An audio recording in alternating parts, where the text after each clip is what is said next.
Stone exploded inward as Aryn slammed her shoulder into the narrow tunnel wall and dragged Prince Silas with her. The hollow ways swallowed them whole, darkness crashing down like a lid. Behind them, boots scraped stone. Voices barked orders. Steel rang against stone, too close, far too close. "Keep moving," Aryn said, breath tearing from her chest. Silas stumbled, his small fingers locked into her sleeve with desperate strength. His breathing was ragged, uneven, the sound of a child trying not to break apart. Aryn did not look back. She could not afford to. Fear was already clawing at her spine, begging her to run faster than her body could manage. A sharp whistle cut through the night above them. The ash call. Her blood went cold. The signal echoed through the mountain, thin and deadly, and Aryn understood with terrifying clarity that Winterreach Keep was already falling. She shoved Silas around a bend, pressed him flat against the rock, and waited. Footsteps thundered past the tunnel opening, missing them by heartbeats. When the sound faded, she sagged forward, one hand braced against the wall, fighting the tremor in her legs. "We're not stopping," she whispered. "Not until I say." Silas nodded, eyes huge in the dark. That vow burned in her chest, the one she had never expected to matter this much. "Promise you will come back." The world rewound cruelly. Winterreach Keep had been frozen solid the night Aryn broke her own rules. The Frost Council filled the great hall, wolves packed shoulder to shoulder, breath fogging the air. Cold sharpened every sound, every glance. Aryn stood where she always stood, near the edge, close enough to listen but far enough not to be noticed. That was how Omegas survived. You learned where not to stand. Her thread-bound cap hugged her head, fingers brushing the woven edge out of habit. Silver strands threaded through the yarn caught faint torchlight. Her grandmother's hair. Her grandmother's voice. Protection is not strength. It is an intention. Aryn believed in intention because it was the only power no one could take from her. The doors opened. Silence dropped like a blade. High Alpha Corvin entered with measured authority, his presence bending the room without effort. At his side came his commanders, and between them walked Prince Silas. The boy's shoulders were tight, jaw clenched, eyes sharp and distant all at once. He looked too small for the weight he carried. Whispers rippled through the hall, then died as he turned his gaze toward a female attendant. She flinched. He snarled. She retreated. Everyone knew the story. Luna Eloan had vanished 3 winters ago. Nobody. No farewell. Just absence. Silas had been unraveling ever since. Corvin spoke of the exiles at the eastern border, probing defenses near Northwatch Redoubt. The attacks were growing bolder, smarter. Winter wounds were killing faster than claws ever could. He needed volunteers. He needed healers. No one moved. Aryn felt the silence stretch until it hurt. Wolves stared at the floor. Winter patrol meant cold, blood, and death without glory. Everyone wanted safety. No one wanted sacrifice. Her heart pounded as she stepped forward. "I can go," she said quietly. "I know healing." The room snapped to attention. An Omega had spoken. Eyes cut toward her, sharp and judging. Some were offended. Some amused. Corvin's gaze lingered, calculating, reassessing something he had never bothered to notice before. Then Silas exploded. He charged Aryn without warning, fists striking her chest and arms, teeth bared in a scream that shattered the hall. Words spilled from him, ugly and learned, hatred shaped by pain he did not know how to carry. No one intervened. Aryn did not raise her hands. She did not retreat.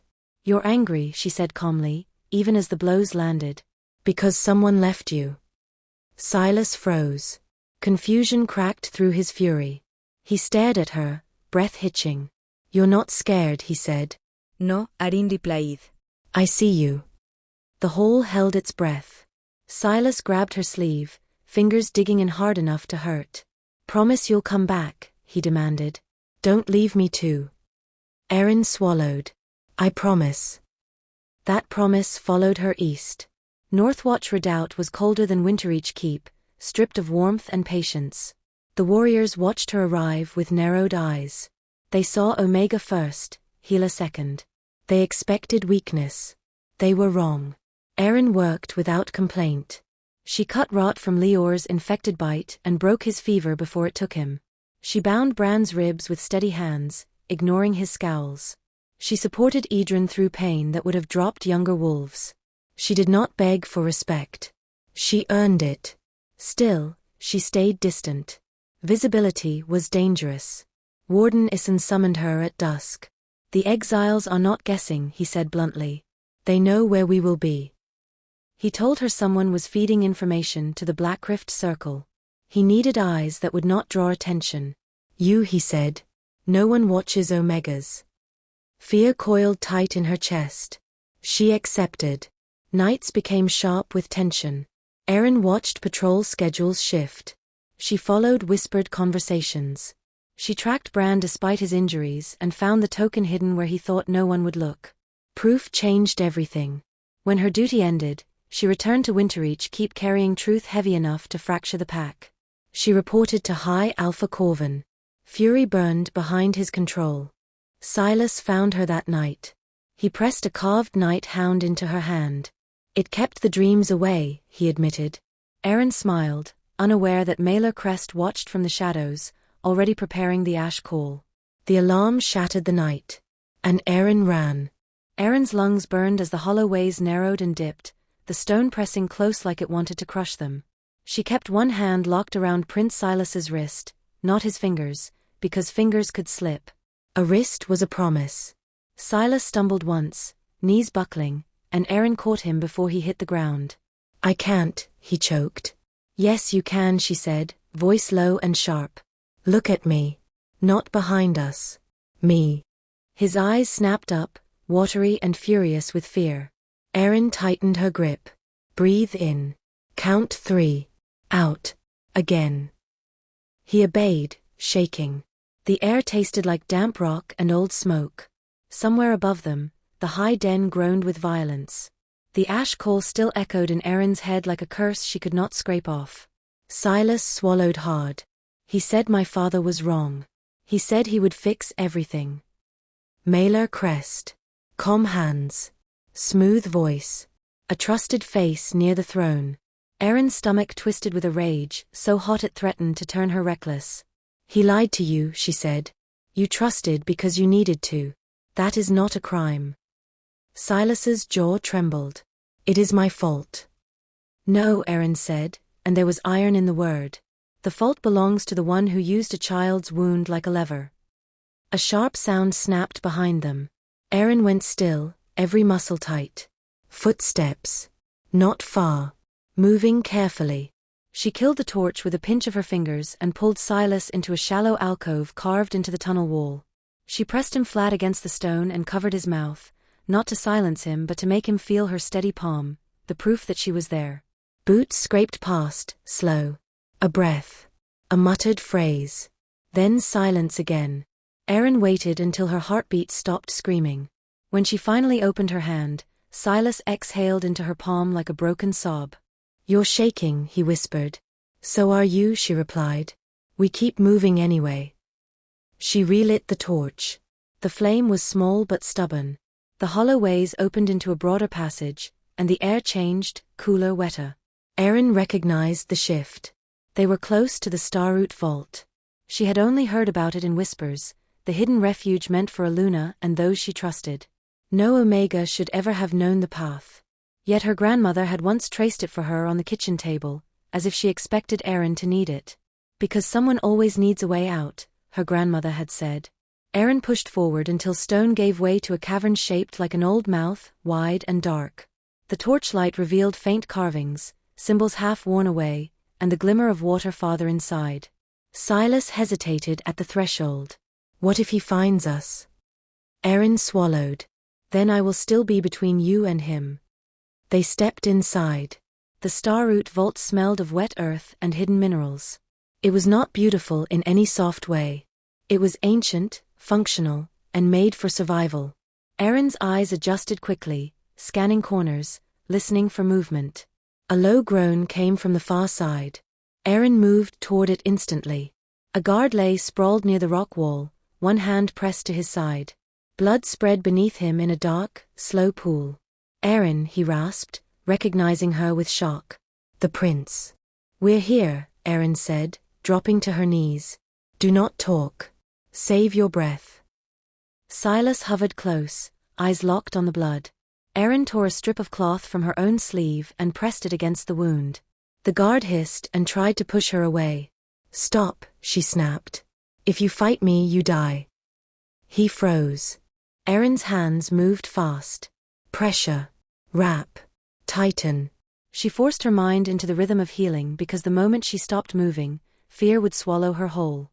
She reached into the pouch at her waist and pulled out dried herbs, crushed them between her fingers, and packed them into the wound to slow bleeding. Silas stared as if he could not look away. What do I do? He asked, voice thin. Aryn did not look up. There's a water pool deeper in. Along the edge, you will find pale leaves shaped like small spears. Bring them. And do not step into the water. Silas nodded and ran. Aryn caught the guard's gaze. Stay with me, she ordered. Do not close your eyes. He tried to smile.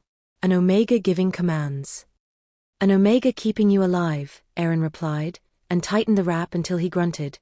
Footsteps echoed faintly somewhere beyond the cavern, but it could have been water dripping. Aryn forced herself to ignore it. She focused on the guard's breathing, on the rise and fall of his chest, on the heat of his skin. Silas returned, breathless, holding a fistful of pale leaves. These. Aryn finally looked at him. His hands were shaking, but he had done it. He had moved through fear and returned. Good, she said, and for a second her voice softened. You did well. Silas blinked hard, as if the praise hurt more than it comforted. Aryn crushed the leaves, added a pinch of powder from her pouch, and smeared the mixture over the wound. The guard's breathing steadied, and the panicked look in his eyes eased. Aryn sat back on her heels, exhaustion slamming into her in a wave. She wiped blood from her hands onto the stone because there was nowhere else for it to go. Silas sank beside her, pulling his knees to his chest. Are we safe now? Aryn opened her mouth. A voice answered for her. No. Aryn's spine went rigid. Mailer Crest stepped into the torchlight as if he owned it. He looked almost unchanged despite the chaos above. His hair was neat. His expression was calm, almost gentle. Only the dagger in his hand ruined the illusion. The blade caught torchlight and turned it into something cruel. Silas flinched backward. Mailer's eyes fixed on him with a tenderness that made Aryn's stomach twist. There you are, he said. I was afraid you might get lost. You're the one who made them kill people, Silas said, voice shaking. Mailer sighed, as if disappointed by a stubborn child. This is the cost of correction. Your father let weakness rot the keep. Aryn rose slowly, placing herself in front of Silas without thinking. Her wounded arm burned where blood had dried in a thin line. She ignored it. You used him, she said, keeping her voice level. You fed his pain. You turned him into your excuse. Mailer's gaze slid over her. You, he said, almost amused. I should have dealt with you earlier. An Omega with eyes is always a problem. Silas's breathing quickened. Aryn promised she would come back, he blurted. She did. You lie. She doesn't. Mailer's expression tightened for a fraction of a second. Then he smiled again. Promises are soft things, Prince. People make them until fear asks for payment. Aryn took one step forward. You are not leaving this cave with him. Mailer chuckled. And you will stop me how? With herbs. Aryn's heart hammered. She had no weapon. No backup. No rank. Only the body she lived in, and the will she had been forced to grow. Mailer lifted the dagger and moved. Aryn moved too. She lunged into him, slamming her shoulder into his chest. The impact sent both of them stumbling. Mailer's arm swung, blade slicing air, grazing Aryn's forearm. Pain flared hot and sharp. She bit down on a sound and shoved harder. Mailer recovered faster than she expected. He twisted, grabbing her hair, yanking her head back. Stars burst behind her eyes. You should have stayed invisible, he hissed. Silas screamed. Aryn swung her elbow back into Mailer's ribs. He grunted, and his grip loosened. She ripped free and slammed her palm into his wrist, knocking the dagger off angle. Mailer struck again, and the blade nicked her shoulder. Blood ran warm down her arm. Aryn staggered but did not fall. She had promised. Falling meant breaking that promise. Silas grabbed a stone from the ground and hurled it with all his strength. It hit Maelor's cheek with a dull crack. Maelor's head snapped sideways. His eyes flashed with rage. "You," he snarled at Silas, raising the dagger. Aryn stepped between them instantly, arms wide, as if her body could become a wall. "Run," she snapped at Silas. "Go behind the water pool. Now." Silas hesitated, tears cutting down his cheeks. "Aryn," he whispered. "Now," she roared, and the sound shocked even her. Silas ran. Maelor lunged. Aryn braced herself for the blade. Instead, the cavern filled with a sound that belonged to something older than men. A growl rolled through the stone like thunder. Maelor froze, eyes widening.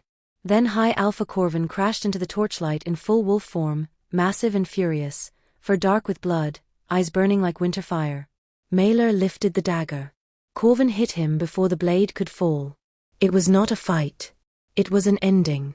Maelor's scream choked off as Corvin's jaws closed around his arm and dragged him down. Stone shook with the impact. Corvin tore once, and Maelor's body went limp. Silas emerged slowly from behind the rocks, trembling. Corvin shifted back, breathing hard, eyes scanning for threats.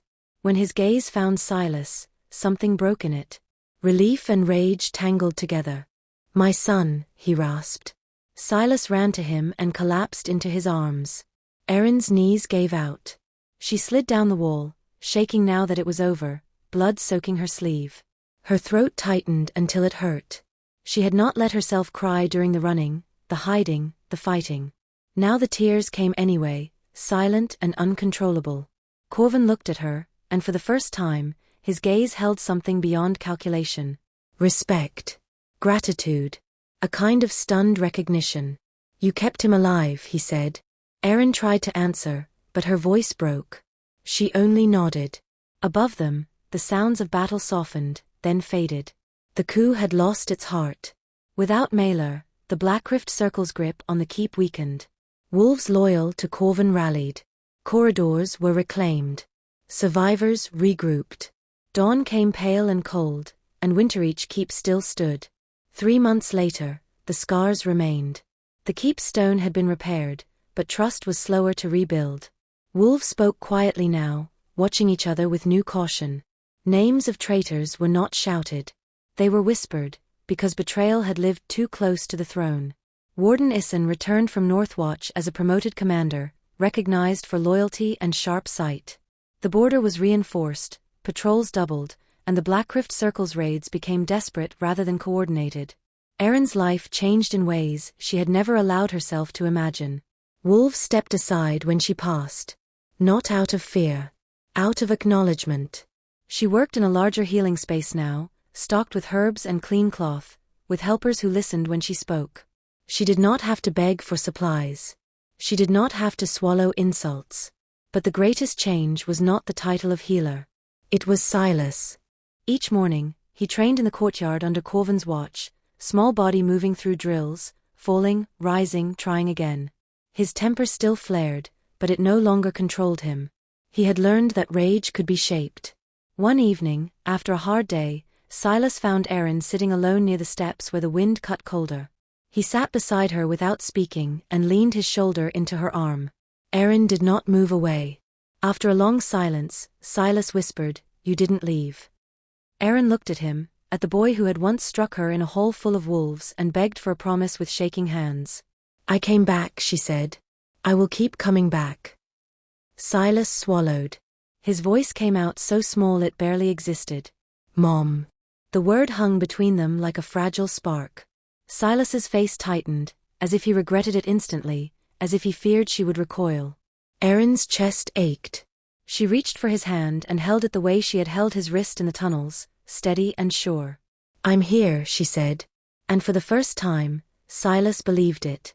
Aryn woke before dawn, the ache in her shoulder pulling her out of sleep. The wound Maelor left was healing cleanly, but pain lingered in quiet reminders. She welcomed it. Pain meant memory, and memory meant she would never forget how close everything had come to breaking. Winterreach Keep was quieter now. Not peaceful. Watchful.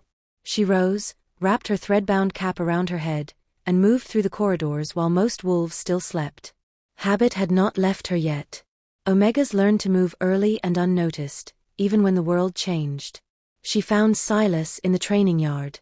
He was already there, breath puffing white in the cold, practicing footwork Corvin had drilled into him the day before. His movements were clumsy, uneven, but determined.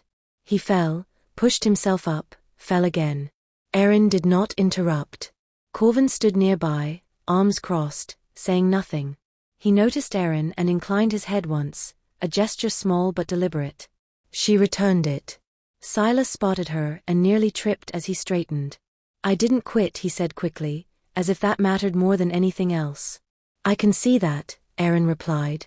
"Your balance is better today." Pride flickered across his face before he caught himself and schooled it away. He was learning control, not just of his body but of his reactions. That mattered more than strength. Corvin dismissed him a few moments later. Silas jogged toward Aryn, breathing hard, cheeks flushed from cold and effort. "Will you stay today?" he asked, trying to sound casual. "I have patience," Aryn said. "But yes, I will be here." Silas nodded, relief softening his posture. He hesitated, then leaned in and hugged her quickly before darting away, embarrassed by his own need. Corvin watched the exchange with an expression Aryn could not fully read. "You did not hesitate," he said when Silas was out of earshot. Aryn turned toward him. "About what?" "Choosing him," Corvin said. "In the caves. You stepped in front of him without thinking." Aryn considered her answer carefully. "I thought," she said, "just not about myself." Corvin exhaled slowly. "I have ruled this pack by strength for decades. I thought that was enough." "It is not," Aryn said quietly. "Not for children. Not for the broken." Corvin studied her, then nodded once. "That is why I need you to stay. Officially." The words landed heavier than she expected. "I am staying," Aryn replied, because the truth no longer frightened her. The days settled into a new rhythm. Healing. Training. Quiet conversations that rebuilt trust piece by piece. Wolves came to Aryn with injuries they would once have hidden or ignored. She treated them without judgment. Pain did not care about rank. Still, shadows lingered. Some wolves watched her with resentment. An Omega rising unsettled them. Power shifting always did. Aryn felt it in the way conversations paused when she entered certain rooms, in the way some betas avoided her gaze. She did not retreat. One evening, as dusk bled across the sky, Aryn found Idryn waiting near the healing hall. "You were right," he said without greeting. "About Bran. About all of it." Aryn nodded. "Being right does not make it easier." "No," Idryn agreed. "But it makes it survivable." He hesitated. "Some are not pleased that Corvin listens to you now." Aryn met his gaze evenly. "Corvin listens because people live. Not because of my rank." Idryn studied her for a moment, then inclined his head. "That may not matter to them. But it should." After he left, Aryn sat alone for a while, fingers worrying the edge of her cap. Her grandmother's voice echoed softly in her thoughts. Protection is an intention. She was beginning to understand what that truly meant. Silas had nightmares less often, but when they came hard.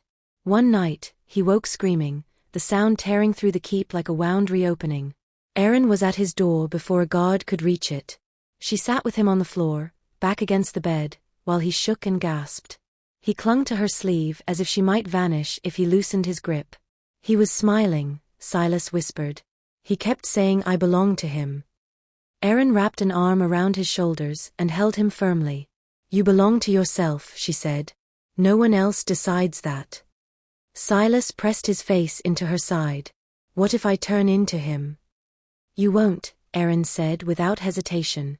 "You ask questions. You feel guilt. He never did." Silas was quiet for a long time.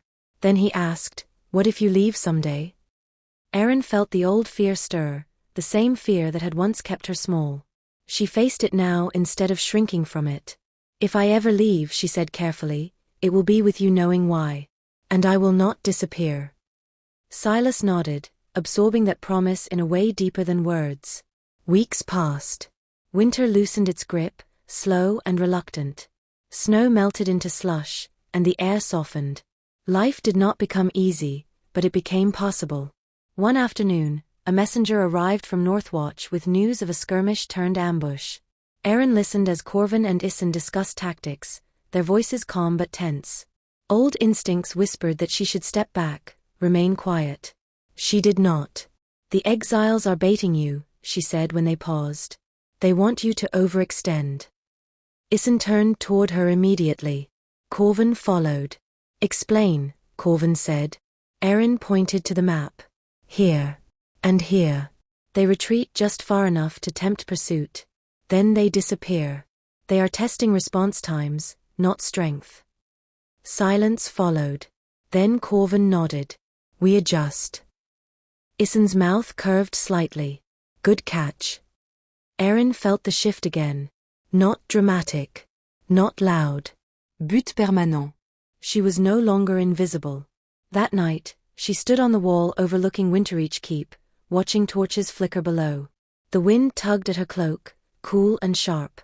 She thought of the hollow ways, of the Starroot Vault, of blood on stone. She thought of her grandmother, of the quiet lessons whispered over crushed leaves.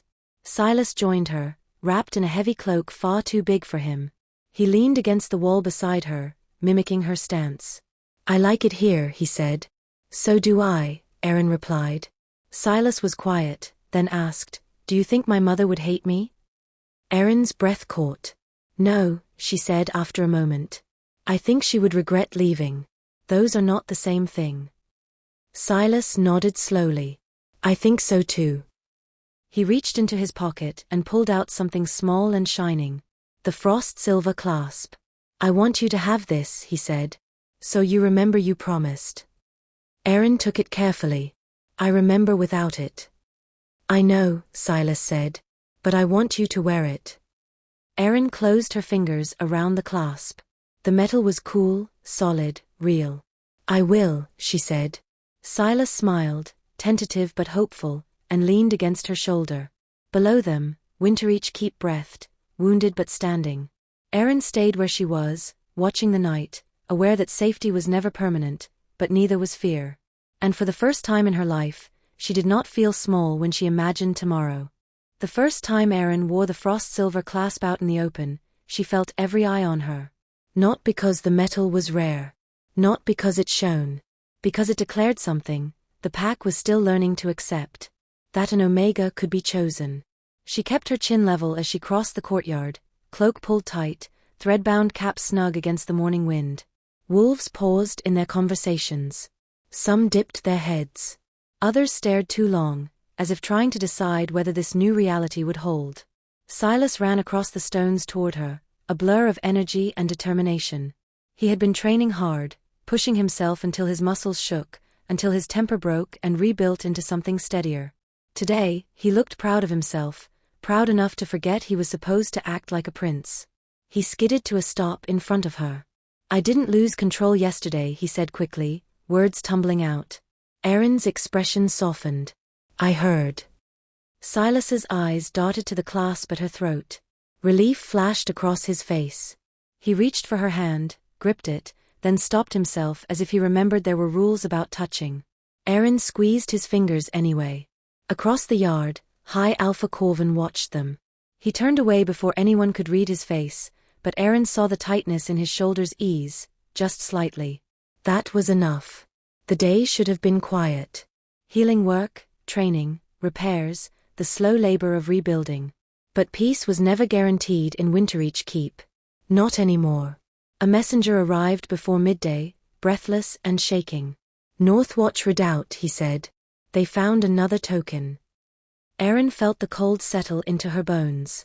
The Blackrift Circle had lost its heart when Maelor died, but desperate wolves did not vanish simply because a plan failed. Isin arrived soon after, travel-worn and grim.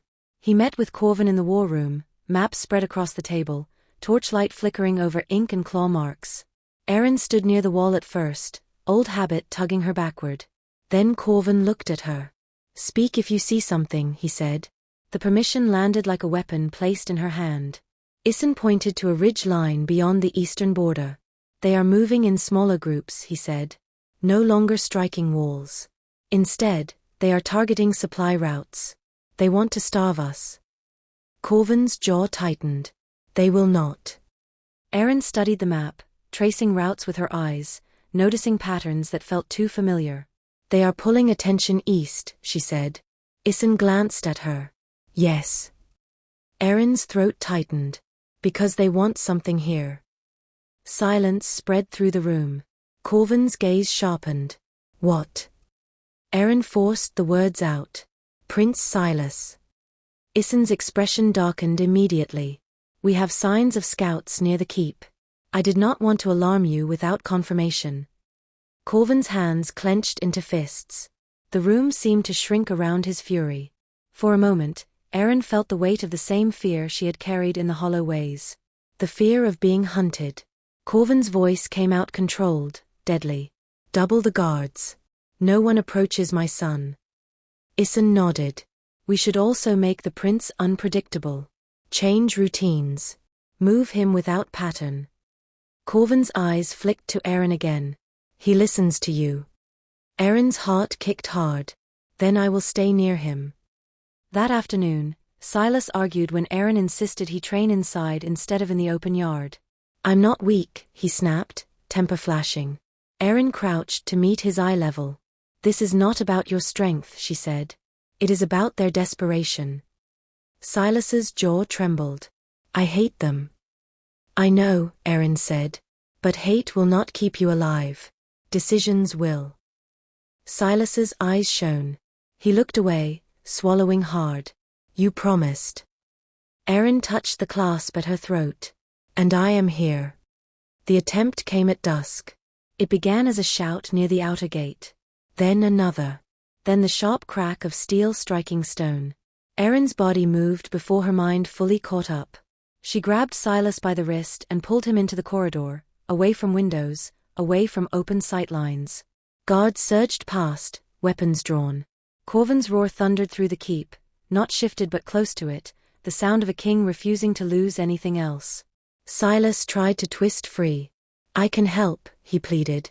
Not like this, Aryn snapped, then immediately softened her voice. Not yet. A crash sounded ahead, closer than it should have been. Aryn froze, every instinct screaming. Footsteps came fast, wrong, not the heavy rhythm of loyal guards. A shadow rounded the corner. Aryn shoved Silas behind her and lifted the small knife she carried for herbs. The blade looked pathetic in her hand. It did not matter. The attacker was not one wolf. It was two moving as a pair, faces hidden beneath hoods, eyes bright with hunger. They smelled of smoke and old blood. One lunged at Aryn. The other cut toward Silas. Aryn did not think. She slammed into the first wolf, driving the knife into his shoulder with all her force. He howled, staggered, swung at her. Pain burst across her ribs as his fist connected, but she kept her footing. The second attacker reached Silas. Silas's face crumpled with terror and fury. Then he did something that made Aryn's breath catch. He did not freeze. He stepped back the way Corvin taught him, feet set, balance low. He raised his arms, protecting his throat, and kicked hard at the attacker's knee. The wolf snarled, grabbed him, and Silas screamed. Aryn ripped free from the first attacker, blood slick on her fingers, and threw herself at the second. She crashed into him, tearing his grip from Silas. The wolf turned, blade flashing. Aryn twisted and took the cut across her forearm. Heat spilled down her skin. Silas staggered back, eyes wild. Aryn, he cried. Aryn planted herself between him and the blade again. Then the corridor filled with bodies. Corvin arrived like a storm, guards at his back. He seized the attacker by the throat and drove him into the wall with a sound like stone breaking. The wolf went limp. The remaining attacker tried to flee. Isyn's blade took him down before he reached the stairwell. Silence followed, sharp and ragged. Aryn swayed, pain blooming through her ribs and arm. She heard Silas's uneven breathing, heard the sob he was trying to swallow. Corvin turned toward his son, hands shaking with restrained violence. He dropped to one knee, scanning Silas for injuries. Silas looked past his father, straight at Aryn. She tried to smile. It came out shaky. Silas took one step, then another, and threw himself into her arms with a force that nearly knocked her over. "I thought you were going to die," he choked. Aryn held him tight, ignoring the sting of her wound. "I'm still here," she whispered. "I'm still here." Corvin stood slowly, watching them. His gaze moved to the frost-silver clasp at Aryn's throat, then to the blood on her sleeve, then to Silas clinging to her like she was the last stable thing in his world. Corvin's voice broke the corridor's hush. "Enough," he said, and the word carried authority and surrender at the same time. He looked at the wolves gathered around. "She is under my protection. She is the prince's guardian. Anyone who questions it will answer to me." A few wolves shifted uncomfortably. Others bowed their heads immediately. The declaration settled into the stones of Winterreach Keep, permanent and undeniable. Silas pulled back just enough to look at Aryn's face. Tears clung to his lashes. "Mom," he said, louder this time, not hidden, not accidental. The corridor went still. Aryn felt the world tighten around that word, the way a pack holds its breath before a storm. Silas's face flushed as if he realized what he had done, as if he expected rejection. Aryn cupped his cheek gently.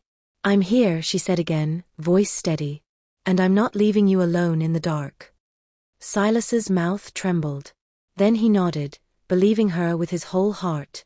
Later, in the healing hall, Aryn stitched her own arm with calm hands while Silas watched, quieter now. Corvin came once, stood in the doorway, and said nothing for a long moment. Finally, he spoke. "You saved him." Aryn met his gaze. "He saved himself too."